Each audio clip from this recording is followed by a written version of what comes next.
He's the former president and publisher of the Sun Herald, and now he's on the radio. Welcome to Coast View with Ricky Matthews on SuperTalk Mississippi Gulf Coast 103.1. I hope you're having a great day. Welcome to the Coast View, the show that celebrates the men and women who are working so hard to make coastal Mississippi a great place to live, work, and play. Good morning, Cal Curley. Good morning, sir. How are you? I'm doing great. The best producer a man could ever ask for. When's this rain going to stop? I think it's stopping now-ish. Yeah. Should be cleared up by the time we go to lunch. I know I went to the Coliseum to see our friends with SuperTalk and Paul Gallo, and it was just sprinkling. By the time I got out, it was torrential. So I know that Chevis Sweatman, our guest this morning, ran into a wreck on I-10 on the way here. So hopefully it'll clear up. Yeah, it's going to clear up. Good. At least for a day and a half. So our guest today is among the best of the best. He's a man who literally puts his money and his energy where his mouth is. He believes in coastal Mississippi. I've seen this personally over the years watching him work. He's like, the best way to describe Chevis Sweatman is he's sort of the banker for some of the most significant projects in the coast history. He's a community leader. He knows the coast economy just about as good as anybody. He's my friend, Chevis Sweatman, the president of the People's Bank. Good morning, Chevis. Good morning. Glad to be here. Thank you for being here, man. I really appreciate it. You know, it's so cool getting ready for this. You have such an interesting childhood and growing up, but the thing that really got my attention was the moon ball. What is the moon ball? Well, that goes back to my tennis days playing for Biloxi High. I had been You were 49-0. 49-0 till the last match. No, probably 2 matches or 3 matches from the end of the season, and we were playing UMS over at the Keesler Triangle courts, and I was playing a player who was a ranked junior player, and so I was playing him. I'd lost the first set 6-0, and I got really mad at him because he was serving underhand to me. Mm-hmm. And the more he served underhand, the madder I got. So over on one of the changeovers after the first set, my good friend Andy Carpenter said, well, Chevis, you know, he was involved in a car wreck about 2 months ago, and he can't raise his arm above his shoulder.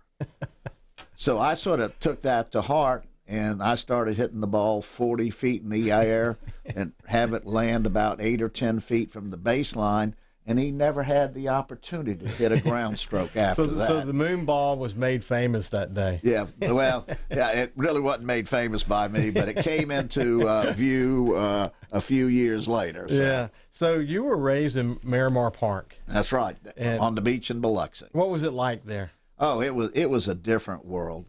Everything sort of centered around the parks. Biloxi Recreation Department had a bunch of small parks all throughout the city, and they would hire a college student in there to sort of supervise the kids while they were there, and they would have arts and crafts come in. But one of the things that I really remember most of all was Wednesday night, and that was movie night.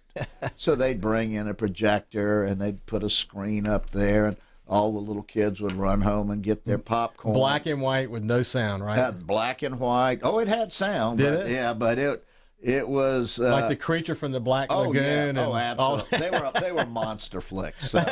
So all the little kids would get the popcorn, and they'd get like a Barks or a Coke, and the parents would take an ice pick. That goes back. Yeah, that's when you had to break up the ice back Yeah, then, right. and pop the top of it, and that was the refreshment for the evening. But we used to play in the park all the time, and basically we only had one rule, and that was when the street lights come on, you're supposed to go home. Yeah, that was the same rule in my neighborhood. Yeah, the Simpkins family in Bellevue over on 53rd Circle, they used to have the same kind of movie nights. It was just, those were wonderful days. Oh, they were. They were. You kind of date yourself when you're talking about breaking up the ice. Yeah.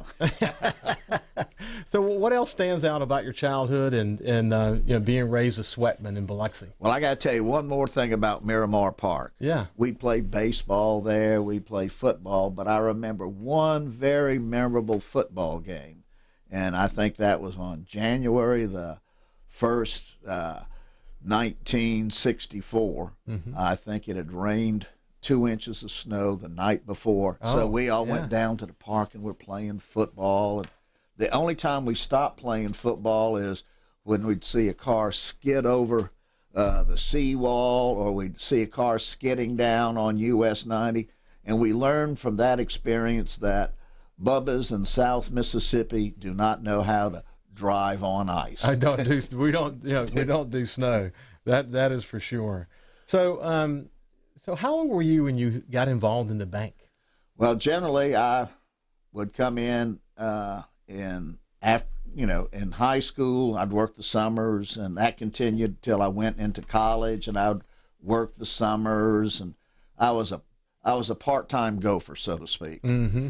And that continued until I graduated, and then I went in full-time for about 2 months, and then we had Hurricane Camille. Wow. So you went to University of Southern Mississippi. That's correct. And got a wonderful education there that prepared you for sort of where you are today. But Camille did, we talk a lot about Katrina, but you were actually beginning to get involved in the bank when Camille hit. It was in itself a significant moment in your life, wasn't it? Right. We had that was right after school. All your friends were getting married. One of my friends over in Bay St. Louis got married, and we went to the reception, and we stayed out later than we should have, and then we saw where the hurricane had changed the direction. It looked like it was coming into Biloxi, so I had to go down and board up the bank. Well, we only had the main office on downtown Biloxi was the only office we had, but by about 2 or 3 o'clock in the afternoon, I was dead tired, so we went home, and we moved to my parents' house because my father was going to a 50th class reunion at Annapolis, and he wasn't there, so we moved into the big house, and we went to bed early that evening, and one of the local radio stations had just gotten a brand new tower, and they were advertised, "We're going to bring you all the breaking news about Hurricane Camille throughout the night."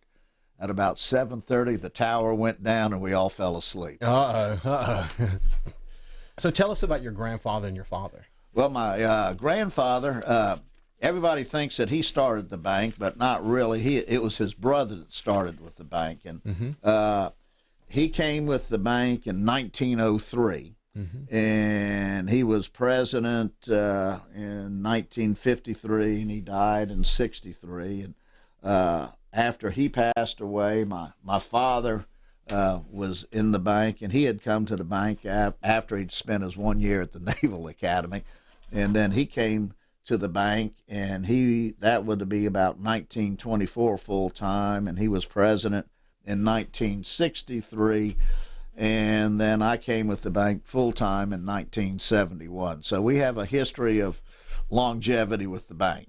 So tell me about the evolution of the bank. So you said it was essentially one branch back when Camille hit. It was one branch, the one office, and after I got out of service, we came back, and that was a period of time where there was a lot of merger and acquisitions, and we saw that the other local bank in Biloxi, the First National Bank of Biloxi, was taken over by Paul McMullen's Bank in Hattiesburg, and so after that, that was the trend of banking. It was merger and acquisitions, and so you can either do that by buying another bank or going and building a number of branches. So that's how we started out, brick and mortar. For our first branch was over in D'Iberville, then we went to Pass Road in Biloxi, then in Ocean Springs. And by then, that was about maybe 10 or 15 years later, we started looking at the Gulf National Bank, and we acquired them in about 1984. So actually, when you did this, when you actually opened an office in Ocean Springs, that was kind of breaking the trend, wasn't it? Wasn't it usually you just do business in the town that you were located in? Pretty much, and that's the way we operate today. You know, if you don't have a branch in a community, you're not really going to be invited to be a depository for the community. Yeah. That's what we were following, the philosophy there. So tell us about the purchase of the bank in Gulfport. Well, we've been looking at Gulf National Bank for some time. We only had one overlapping branch. So when we acquired them, we got the people, their facilities, and it was very good for us for the simple reason where we had a branch, they didn't, except for Veterans Avenue. Yeah. And after that, we started working, and it was really good for us because the people were a lot stronger. We never had to let anybody go, and it sort of set the stage for our next phase of acquisition, and that was when the Southern Federal Bank for Savings in Gulfport closed, and we had an opportunity to purchase that from the Resolution Trust Company. So before we get too far away from it, and as we close out this section, tell us about your dad. Well, my dad, he'd been with the bank for many, many years. He was in the seafood business. He was a broker before he came with the bank, so he knew what was there. And if you notice, we got a logo of the shrimp boat. Yes, so yes. We've been tied to the seafood business since the beginning. Wow. So we're having a fascinating conversation with Chavis Sweatman, who is the president of the People's Bank. And as he just mentioned about his logo, I didn't know that it went back to your father being in the seafood business. That's you learn something new every single day. That's one of the gifts of this show. So we'll be back right after this message, and we'll continue the conversation. And we'll talk now in the next segment about the evolution of gaming, how it changed People's Bank and the Mississippi Coast region. We'll be back after this break.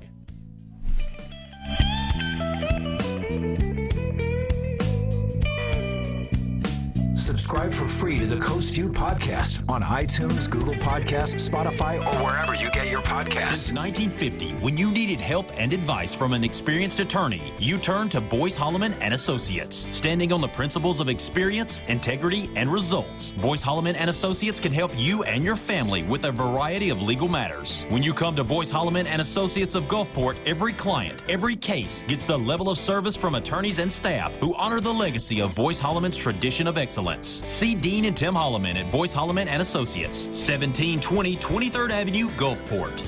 Sidewalk side or neutral ground side. It doesn't matter if you can't fit everyone in the car on parade night. And don't forget to make space for throws. Visit Baldwin Subaru in Covington, and we'll show you how the Subaru Ascent is a Mardi Gras game changer. With 19 cup holders, there's spots for everyone's Go Cup, and room for 8 means Grandma won't have to compete with your beads for the last seat. Whether you're a sidewalk sider or a neutral ground sider, Baldwin Subaru has the parade vehicle for you. Liberty Mutual Insurance Company helps you customize your home insurance so you only pay for what you need. Unlike things you paid for you didn't need, like the Vacnado 2000.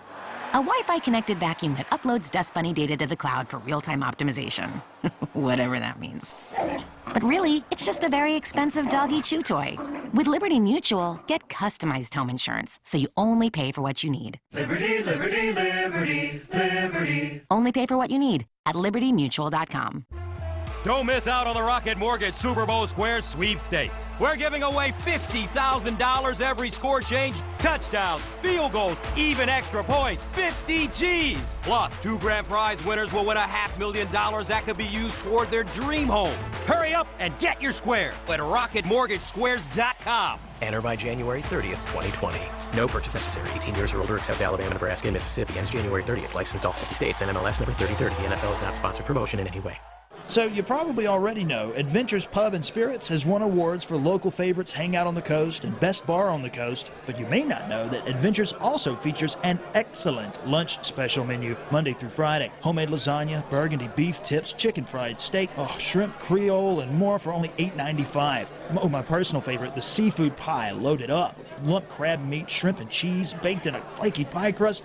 Adventures Pub and Spirits, 1 block north of the Hard Rock, next door to City Hall on Lemuse. When you need to pick up a last-minute birthday card or gift, stop into Love's Pharmacy and Gifts in Pass Christian. Yes, Love's is a full-service pharmacy combining local hospitality and affordability. When half of the store has unique gifts, beautiful decorations for your home, fragrances, and free gift wrapping, you only have to make one stop. Love's Pharmacy and Gifts, 12345 Vidalia Road in Pass Christian. If you love great service with a smile, you'll love Love's Pharmacy, with a second location now open in Ocean Springs.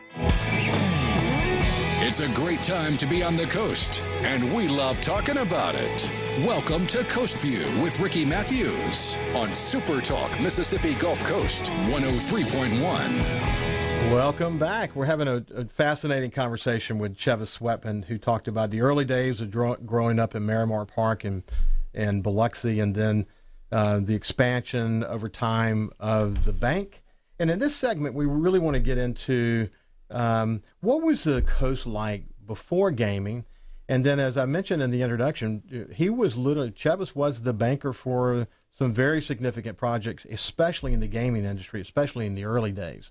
I want to talk about that. But I want to, in this segment, really remind people what existed in terms of the coast economy, what the challenges were economically before gaming came, and then how did gaming change things. So what was it like before, in those 80, 90 years? Well, you've got to go back in time, and you had the savings and loan crisis hit the nation in about 1988 to about 1991. And the same thing was affecting us down here on the Gulf Coast. There was no activity. People were underwater on their home mortgages. They were underwater on their rental properties if they had. There was nothing that was happening on the coast, and realistically, something had to be done. Over in Biloxi, they had a saying, the last person to leave Biloxi, turn out the lights, and that's how bad it was. So realistically, when the gaming looked like it was going to be resurrected or coming to the coast, we just sort of jumped on the bandwagon, and everybody said, well, Chevis, how did you know it was that important? I said, well, it's sort of like if you're digging a grave and you got 1 foot on a banana peel in the grave, you might as well take that chance. And that's what it was like down here on the coast. So that's why we felt we needed to take a chance, make things happen. And then, as you know, on the gaming referendum, it actually failed the first time in Harrison County, and it had to be resurrected, I think, about 1990 or 91, the second time around. But realistically, gaming, when it came and got passed, it did two real important things on the Mississippi Gulf Coast. First, it was job creation. Now, I was on the study committee to try and bring gaming in, and I was on the finance side, and we were trying to raise money to get people to support gaming. And what it really turned out to be was we had to make things happen on the coast. And so on the job creation, our study group, we commissioned a feasibility study. And that feasibility study said, we will create 10,000 jobs with the advent of gaming.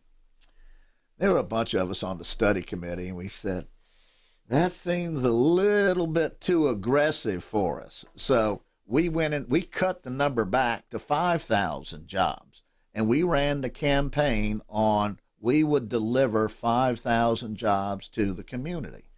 And we started saying, well, what are we going to call ourselves and all like that. And one of the ladies we talked to, I don't know if you remember or not, but Esther Coleman. Oh, I remember her very well. She ran the little coffee shop out at the airport. And Chuck Benvenuti and I went out to see her. And so she says, Chuck, what are y'all trying to do? I said, well, Miss Esther, we're trying to create jobs on the coast. He says, well, what's the name of your group? And we said, well, we're the South Mississippians for Economic Development. She said, Chuck, what's that?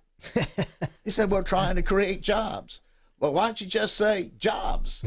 So that became our campaign theme, jobs, jobs, jobs. So what happened was the job creation, instead of getting the 5,000 jobs, I think we created closer to 17,000 jobs.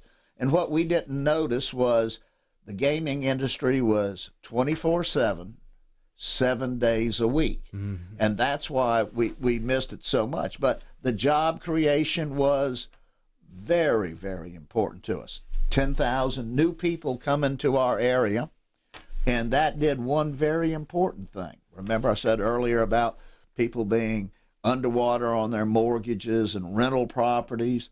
Well, that created stability in real property values. So it went from being a buyer's market, overnight it became a seller's market. People could get rid of the debt, they could fix up their property, and that was really beneficial from the coast.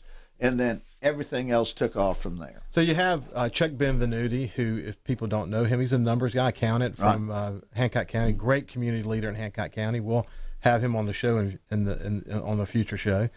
So you have two guys that are having this conversation, both who really have skin in the game about where this is headed. And as it relates to you, you had to look at those assumptions you had developed around 5,000 jobs. And it wasn't just you developing a plan that would get the referendum. You were developing a plan that ultimately gave you the confidence to actually put skin in the game in a big way. And but the most important thing is the first step was we had to get the referendum passed. So it passed. Right. So how quickly was it before someone came knocking on your door to finance a project? Well, we were financing, basically the legislation said it had to be around the waterfront. You had to control the waterfront. And just about the same time as all of this was happening, we acquired the Southern Federal Bank for Savings. And I used to tell everybody that was our Mary Kay building. It was down on the beach. It was pink in color. And I had told Buddy Hopkins, I said, Buddy, I'm not having a pink building. I said, tell me how much it's going to cost to paint. So he gave me an estimate. He said, well, I got good news and bad news for you. I said, well, what's that, buddy? He said, well, I can paint the building for you, and that'll be $20,000 per coat, and you're going to need 2 coats. At which I said, well, buddy, I don't think fuchsia is such a bad color after all. So how long was it before the first project came to your desk? We acquired, I think it was about August of about 91, we had acquired the main headquarters. And then in about 6 months after that, we were able to obtain the purchase, through the contract. And we bought the property from RTC, and it wasn't probably a week or 10 days later that we had a call from the Gulfport Grand. They were interested in buying the property, and they offered me $1 million more than I paid for it, and I thanked them very generously for the offer. But I said, it's been on their books for $5 million, and I'm seeing what's going to be happening with the gaming industry, so I'm going to pass at this time. So he said, well, no one's ever going to offer you that again. I said, well, it's sort of like that Fram oil filter commercial. You can pay me now my price or pay me more later. Right. And that's what came about. But we struck a fair price. So what was the first gaming project? Oh, the first gaming project I think we had over here in Biloxi. It wasn't the president, but it was Biloxi Bell. Biloxi Bell. Yeah. Biloxi Bell. Yeah. And I just to give you, had a interesting situation there. We had a mortgage on the little shrimp boat that was the place that was down there. Mm-hmm. And the owner of the Biloxi Bell came in and said, well, I'd like to get that building. I said, well, that's good. We'll sell it to you. But really, the owner controls it. If you can cut a price with the owner. All we need to do is get the mortgage paid off. And he said, well, I want to start tearing it down tomorrow. I said, well, we're going to pay that thing off first before you tear it down. But that's how fast things turned once it was announced that gaming was coming. So when you did your first casino deal, in other words, financing a project, how fast did it occur to you that the numbers were going to exceed your expectations? It didn't take any time at all. We financed the real estate surrounding the casino. We financed barges. I didn't have the slightest idea how much one of these things was worth. So what happened is then we had to start getting ready for when the casino opened. So we're a banker. We handle cash, but they handled a lot of quarters. I don't know if you remember people coming down from North Mississippi with rolls of quarter so they could get to the quarter slot machines. Wow. Yeah, I remember that well. And so what happened is we had about 2 or 3 open, almost at the same time, and we were taking up the Treasury's allocation of most of the coin in the Southeast United States. So we had to order our coinage anywhere from 3 to 4 months in advance. So we'd have to go back to the casinos and say, what type of slots are you going to have? What type is your mix? How much do you think that you're going to need? Now, once we got the initial orders out, there was no problem. But it was just taking care of those initial coin orders that were really something. So did it blow your mind? Oh, it did. It did. They would be bringing in the armored cars while the barges were still under construction. The armored car would get stuck at the construction site. Very interesting. Wow, it's so interesting. I remember those days well, but some of these stories that you never heard, coming out in this wonderful history of gaming and the role that People's Bank played in that process.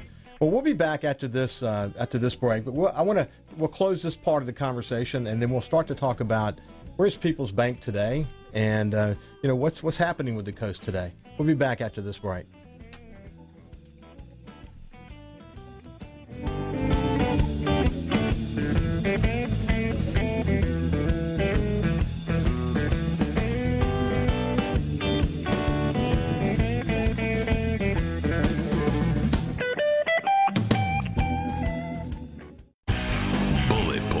I'm Eben Brown. Could it be that after more mass shootings, more people will want so-called red flag laws aimed at taking firearms from mentally unstable people? People that are insane, people that are sick up here, I don't want them to be able to get a gun. President Trump likes the idea on its face. As of now, nobody with documented mental illness or aggression issues would get flagged in a background check. In addition, the same individual may not have any records that rise to the level of commitment or adjudication. Adeline Alchin's group supports red flag laws, but what could stop someone from trying to take your guns away just because they don't like you? Amy Swear with the Heritage Foundation. When properly constructed to afford robust due process protections, red flag laws may provide an important mechanism for intervention with regard to both suicides and mass public shootings. And those are your bullet points. I'm Eben Brown, Fox News. Everyone in my family uses electricity differently. But when it comes to our Touchstone Energy Cooperative, we all think about it the same way. The co-op is power. Sure, electricity turns the lights on, but power is the information I get from my co-op about efficiency, safety, technology. And I trust the co-op because we are the co-op. They're our neighbors. Our friends. Our home. Brought to you by Coast Electric and Singing River Electric, your Touchstone Energy Cooperatives. Just like money in your pocket, that's Super Pawn. When you trade with us, you always get our best. Super deals are wide, whether you sell or buy. We cash checks, we pay bills, we make loans like no one will, and help you keep your pockets filled.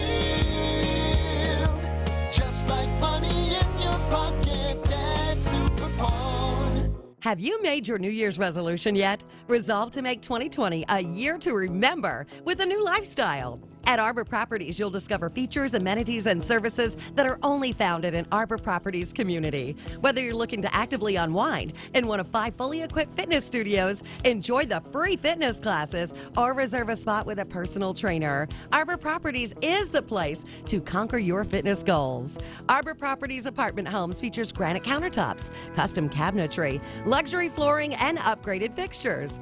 Arbor Properties' resolution is to ensure your living experience is nothing less than exceptional.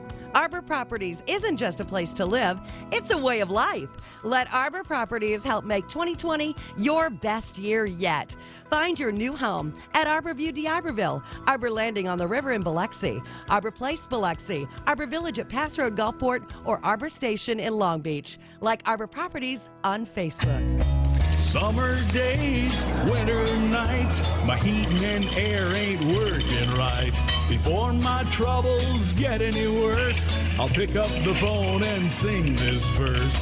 Barnes, oh Barnes, won't you help me? Barnes Heating and Air. Hello, Barnes Heating and Air. Barnes Heating and Air, 832-9457. 832-9457.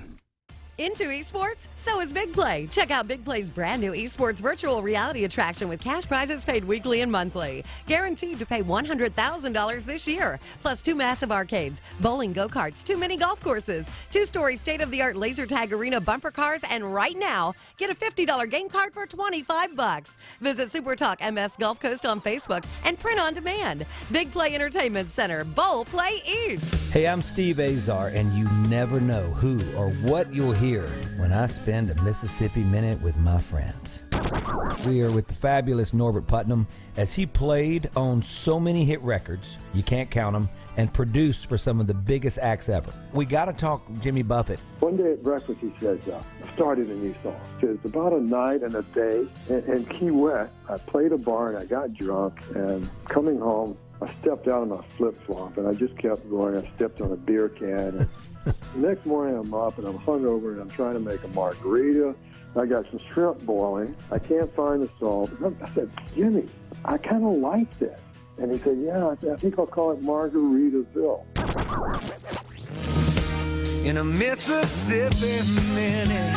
Be sure to check out In a Mississippi Minute with me, Steve Azar, right here on your local SuperTalk Mississippi station, and now on iTunes, Google Play, and Stitcher. The Mississippi Power Weather Center. Your weather now. Mostly cloudy, 90% chance of an early shower today. Highs in the mid-60s. Tonight, patchy fog developing after midnight. It'll be mostly cloudy beyond that, the low 43. Mostly sunny tomorrow, high near 60. Then Thursday night, mostly cloudy, 60% chance of overnight showers, low back near 50. Visit MississippiPower.com/ways to save to learn about programs and resources that can help you save energy and money on your electric bill. He's the former president and publisher of the Sun Herald, and now he's on the radio. Welcome to Coast View with Ricky Matthews on SuperTalk Mississippi Gulf Coast 103.1. Welcome back. We've got Chevis Sweatman, the president of the People's Bank, with us this morning. It's been a fascinating conversation, learning the history of People's Bank and how they expanded and what life was like before casinos. And we're sort of in the middle of the casinos that passed. Chevis was just talking about they did some real estate and other financing around the Biloxi Bell, and he talked about the amount of coins they had to handle and how they really had no idea it was going to be as successful as it was early days. But then, simultaneous to the Biloxi Bell, I think Casino Magic opened in Hancock County. You had the president over. You were involved in all these. Oh yeah, the Grand Casino. Correct. And then you were involved with Rick Carter and Terry Green with the Pride of Mississippi, and then the COPA after that. For people who have not heard that conversation between Terry Green and Rick Carter, you can see that at the Facebook page, the SuperTalk Gulf Coast Facebook page, or you can go to the SuperTalk Mississippi YouTube page.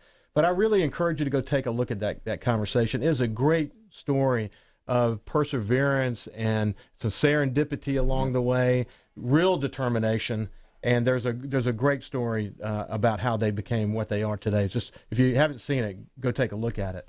So yeah, all that was happening simultaneously. I mean, it's like one after another, and you continue to see that. Man, where does this go from here? What were your thoughts in those days? Going from absolutely nothing happening while the savings and loan crisis from about 1988 to 92, then all of a sudden, people think the casinos came in, but remember they were on barges, so they had to be constructed. So for every casino employee, they had either 1 or 2 construction workers building out the product. Well, they needed a place to stay. And I remember we had that stability in real property values. The construction workers finished up on the project, so they would have these big hiring fairs at the Coliseum and all like that. So as the construction workers are going out, the casinos are staffing up. I'll tell you one little side note. They would have a job fair. That might be the president might have a job fair at the Coliseum Commission and Coliseum, and then it would be, say, like from 8 in the morning till 3 or 4 in the afternoon. Well, they have this big job fair. Well, I'd go to the personnel desk and I say, if somebody doesn't show up, we may be having a problem. And a lot of people didn't show up. So, wow. So many. Oh, they were having so many. And then the next thing we had to do is, because the casino wages were so much greater than the local wages, it forced the wages to your bookkeepers and your tellers. We had to increase our wages because we had done a little study earlier, and we saw what happened when it opened up in Atlantic City, and they had a vault that we were trying to copy as the vault operations. And I said, well, what was your biggest problem when opening the vault? I said, were all the deposits from the casinos just terrible? He said, oh, no, they were balanced to the penny every time. And then I said, well, what was your problem? He said, well, you know, all these bookkeepers that you have, they needed somebody to balance the bank statements. He said, you know, that surly receptionist you have in your business by the front door, you give her a $4 or $5 an hour pay raise, they smile and grin from ear to ear. And the next thing that happened was we had 50 tellers in our system.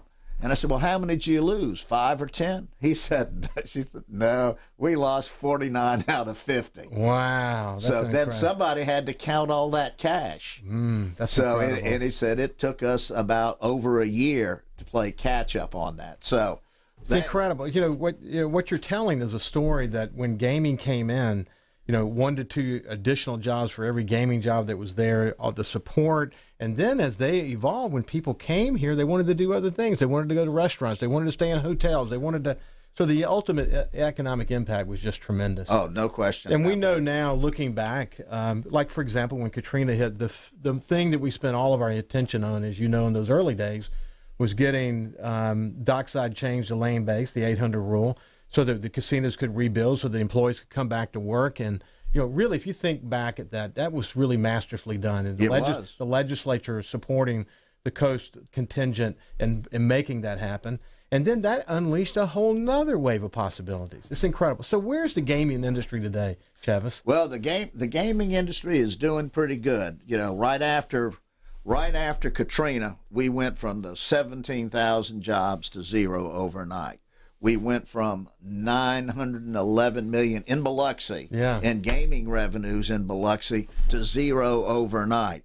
And then about 2 years later, as free enterprise took over and the casinos got rebuilt, had the same construction workers in the town working, the same people wanting to come back because they were the best paying jobs in the community. So that was the real impetus to make things different and growing.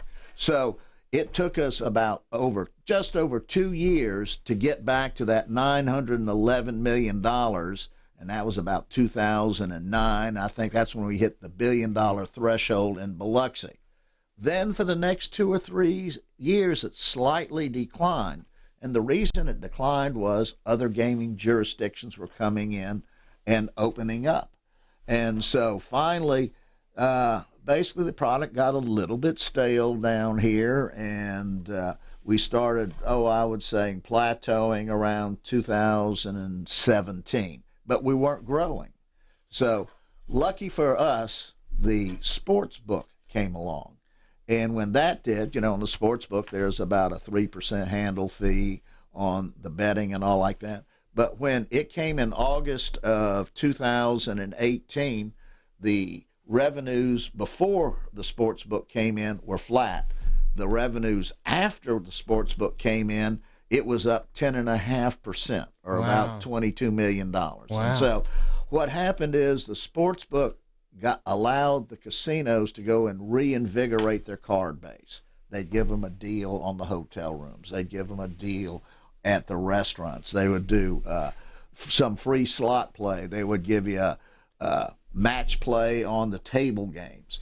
Then all of a sudden, the numbers started really picking up.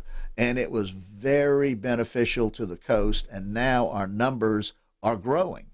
Now, the next thing that we're seeing happen is the development of the lotto tickets. Just like everybody in our bank sends somebody over to Slidell to pick up a lotto ticket, well, probably coming by the end of the year, we won't have to do that. Mm-hmm. And so what's going to happen there, that's going to give another reason for this to grow. So we think that it's going to be small incremental increases for, I'd say for the next 6 to 12 months.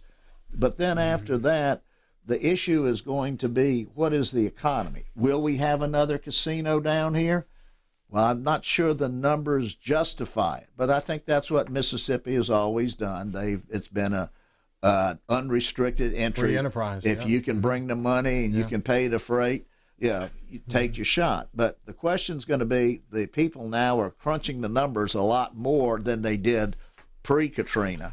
And so what they're going to be looking at is, will it make an adequate payoff? And so what I think we're going to be seeing is, we're going to reach a saturation point sometime in the future. I don't know when it is, but then we'll know. But I'm really interested to compare the first quarter of 2020 to the first quarter of 2019, because that's where the Super Bowl comes in, the March Madness, and all of that activity happens. So I'm interested to see how 2020 is going to compare to 2019 for that 3-month period. So you're actually looking forward to it because you think it's going to give you. What I think, as you're pointing out, it's not just the money associated with the sports betting itself, but the tremendous ancillary benefit of having those people come in to do sports betting. They're able to do other things while they're here. And has that been something they expected, or has that been a pleasant surprise? I think it's been a very. I think they sort of expected it, but I don't think they thought their marketing departments could take advantage of it. I'll just give you that one example: the Scarlet Pearl mattress mat over there, $3.5 million on the Astros on the World Series. I think that sort of put the Gulf Coast on the map. I have Luann Pappas coming on in the near future. I look forward to having a conversation with her. It is amazing when you sit here and have this conversation in not one nice little package, to look back at where we were in the early 1990s and where we are today, and how, with even proliferation of gaming across the United States, we've really held our own well, haven't we? That's correct. We sure did. And as the banker for a lot of these projects, I bet it gives you a lot of relief. Oh yes. So when we come back, we're gonna talk about where the bank is today, and we're gonna talk a little bit more about coastal leadership and maybe even the BP money. So we'll have a few different topics to close out our discussion with Chevis Sweatman, the president of the People's Bank. We'll be back after this break.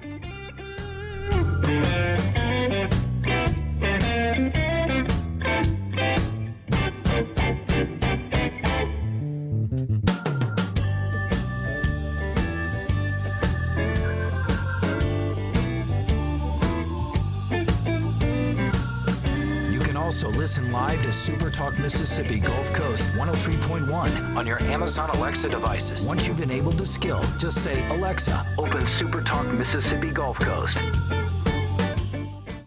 Hey, want to come work for the #1 radio group on the coast? TeleSouth Media has a great opportunity for an outside sales consultant. Get paid while having fun and work in the exciting, fast-paced world of radio. We have award-winning stations like 105.9 The Monkey, 97.9 CPR Rocks, G96.7, SuperTalk 103.1, and 103.5 The Possum. Take the first step towards a new and rewarding career. Submit your resume to Ricky@telesouth.com. TeleSouth Media is an equal employment opportunity employer. You're standing in the 10 items or less line behind the guy with 12 items and a lady writing a check. Then you hear the cashier say, I need a price check on. You mutter to yourself, oh geez. Next time, come to Polk's Drugs. It's easy, it's convenient, and your prescriptions are filled in minutes. Hey, stay in the car and come through the drive-thru. And more than likely, Polk's takes your insurance. Cut your wait time. Come to Polk's Drugs in Biloxi and Ocean Springs. Or you could stand in line. You'll pick the no waiting time. Polk's Drugs in Biloxi and Ocean Springs. Hi, it's Flo. And you know what word I don't get? Shampoo. The first half of the word is sham, and the second part you definitely don't want to see in the shower. That's why I made up a neat word. Flotection. The feeling of security you get when your new house is protected by home insurance through me and Progressive. I mean, seriously, shampoo? What part of that makes you want to rub it all over your hair? Save an average of 17% on car insurance when you bundle home and auto through Progressive. Progressive Casualty Insurance Company affiliates and other insurers. Discount not available in all states or situations.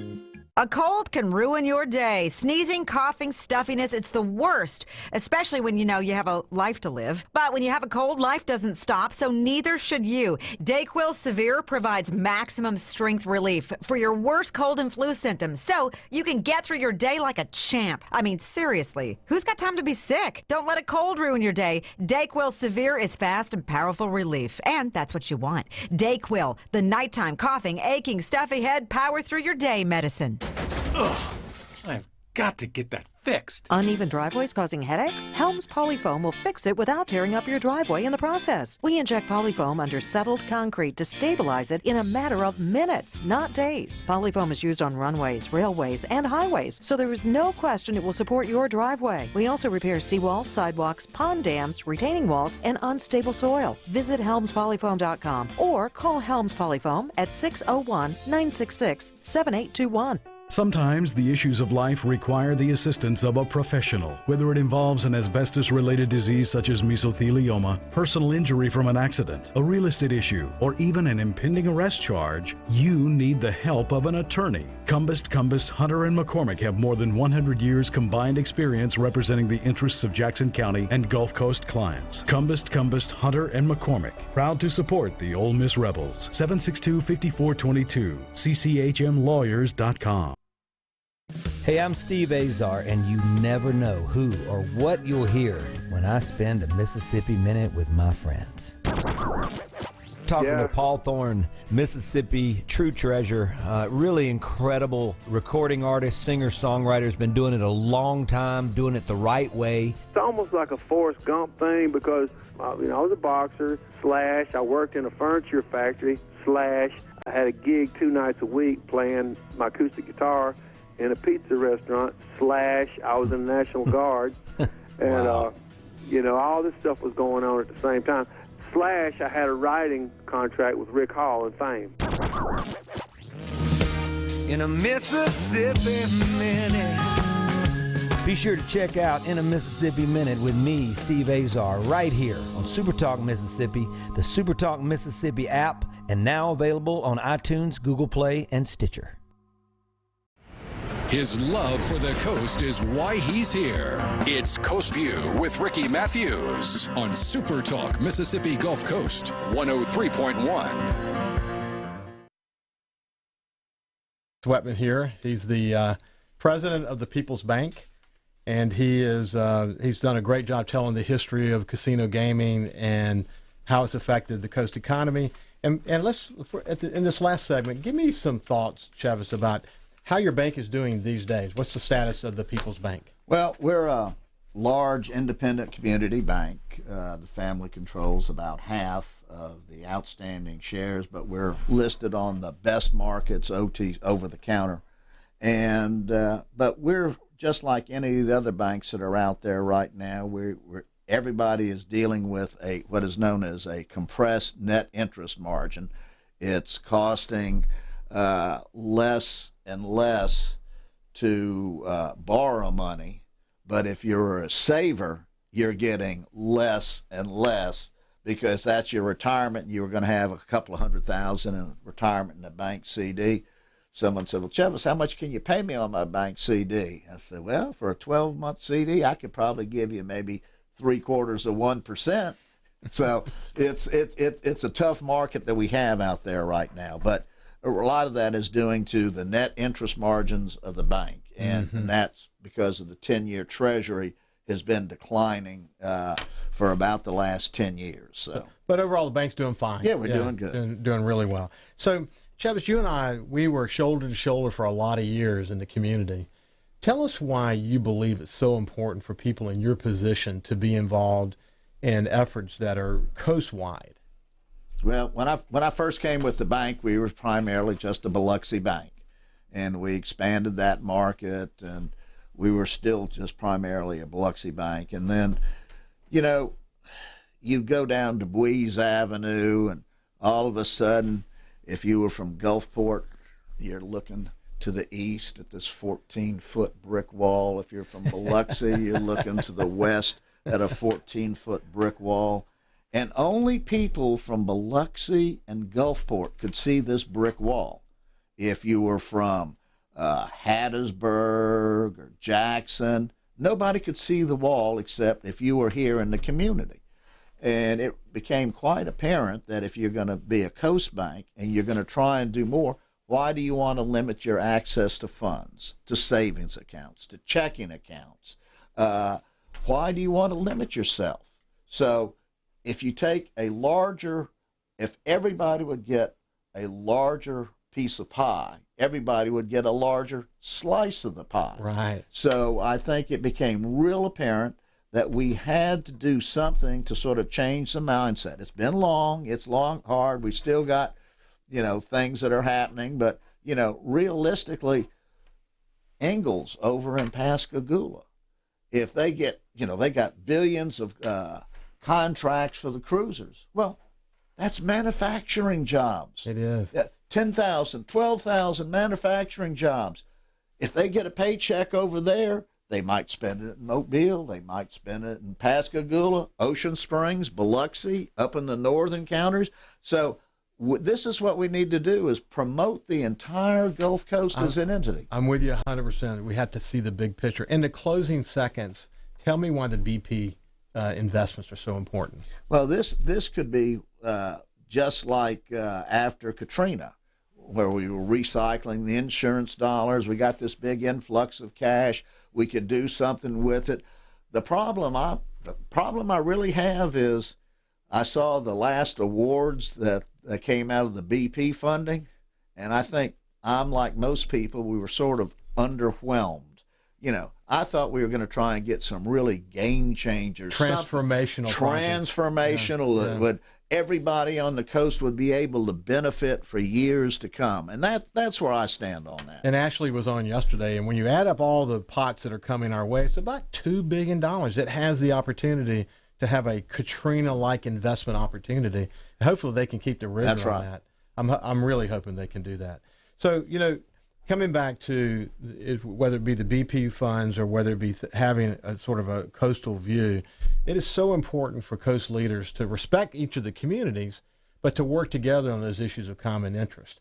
The big picture is really important, isn't it? Oh, no question about it. I tell everybody after Hurricane Camille tore up all the roads and infrastructure down here, that was about the time that Destin came along. Well, they made some substantial investments in Destin and Sand Destin and all like that.